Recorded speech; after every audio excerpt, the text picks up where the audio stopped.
Oy, game na! They're chasing me! They're chasing me! No! No, no! They must not catch me! Yes! I have enough money now! Yes!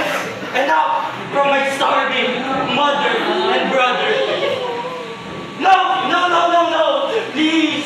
Let me go! Please let me go home before you imprison me! Please! Very well, officers.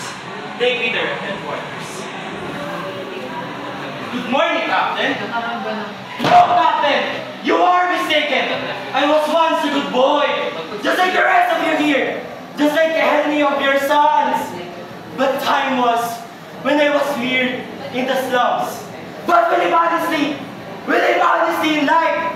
My father, my mother, my brother, my sisters, and I. But then, poverty enters the portals of our home.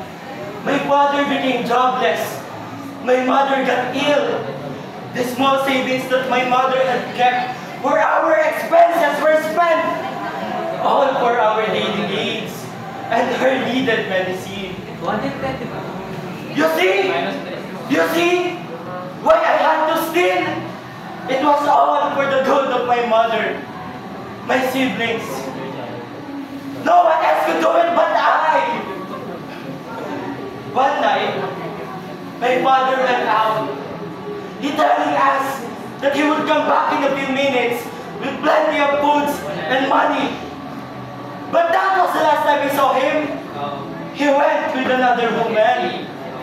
If only I could lay my hands on his neck, I would drink it without pain until he brings no more. If you were in my position, Captain, you'll do it. Won't you, Captain? What? You would still believe in me? Come.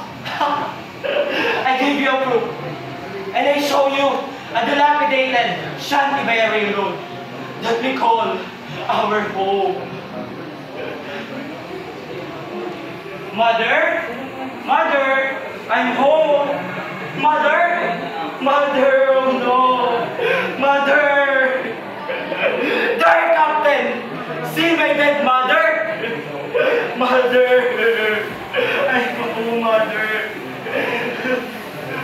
Captain, there are tears in your eyes.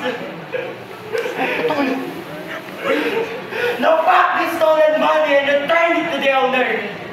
What good to do this to my mother now? She's already gone. Do you hear me? She's already gone. Am I